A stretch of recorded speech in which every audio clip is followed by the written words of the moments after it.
வணக்கம் நண்பர்களே, மைவி3 உறவுகளுக்கு வணக்கம். நம்ம இந்த வீடியோவில் எம்டி அவர்கள் நேற்றோட அவர் ஆஜராகி 1 மாதம் ஆச்சு. இன்னும் அவருக்கு பெயில் கிடைச்ச பாடு இல்லை. ஓகேங்களா? அப்படி இருக்கிற சமயத்தில் இன்னும் எவ்வளோ நாள் ஆகும் அப்படின்றத பற்றி நம்ம இந்த வீடியோவில் பார்க்கலாம்.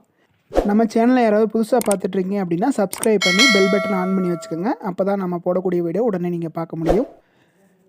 ஓகே ஃப்ரெண்ட்ஸ், இப்போ நம்ம எம்டி அவர்கள் போன மாதம் 5ஆம் தேதி அவர் ஆஜராகிறேன்னு சொல்லிட்டு போனார். அது நம்ம எல்லாத்துக்கும் தெரிஞ்ச விஷயம். இப்போது மறுபடியும் இப்போ ஆகஸ்ட் 5 ஆயிடுச்சு. இன்னும் அவருக்கு பெயிலே கிடைக்கல அப்படின்ற பட்சத்தில் இப்போ விசாரணை நடந்துகிட்ருக்கு. விசாரணை முடிஞ்சது உடனே நமக்கு பேமெண்ட் வருமா அப்படின்னா அது அவ்வளோ சீக்கிரம் வர்றதுக்கு வாய்ப்பு இல்லை. லேட் ஆகும். ஏன்னா விசாரணை முடிஞ்ச உடனே ஒரு தீர்ப்பு கொடுத்துருவாங்களா அப்படின்னு கேட்டால் அது கொடுக்க மாட்டாங்க. வேணா விசாரணைக்கு அப்புறம் வாய்தா நிறையா போகும். எம்டி அவர்கள் நமக்கு வாக்குறுதி கொடுத்தது ஓரிரு மாதத்தில் இந்த இதெல்லாம் முடிச்சுட்டு அதுக்கப்புறம் நம்ம ஸ்டார்ட் பண்ணலாம், இந்த பிரச்சனையெல்லாம் முடியட்டும் அப்படின்னு சொல்லியிருந்தார். இந்த பிரச்சனை முடிகிறதுக்கு இனி எத்தனை வாய்தா கொடுக்குறாங்க, எப்போ தீர்ப்பு கொடுக்குறாங்க அப்படின்றத பற்றி தெரியல. எதாக இருந்தாலும் நம்ம பொறுத்திருந்து தான் பார்த்தாகணும், வேறு வழி இல்லை.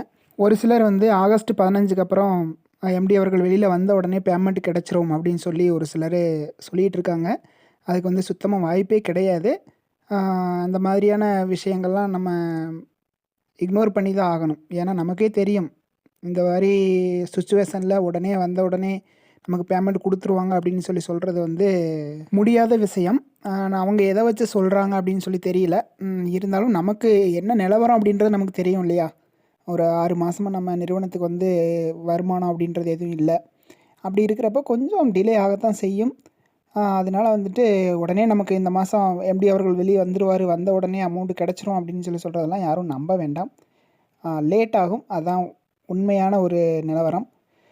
அடுத்து நம்ம அப்ளைனர்களாக முடிஞ்ச அளவுக்கு டவுன்லைனுக்கு சப்போர்ட் பண்ணுங்கள். நான் என்னோடய டவுன்லைனுக்கு என்ன சப்போர்ட் பண்ணுறேன் அப்படின்றத பற்றி அடுத்த வீடியோவில் நான் கண்டிப்பாக எல்லாம் டீட்டெயிலாக சொல்கிறேன். நீங்களும் முடிஞ்ச அளவுக்கு உங்கள் டவுன்லைனுக்கு சப்போர்ட் பண்ணணும்னு நினைங்க.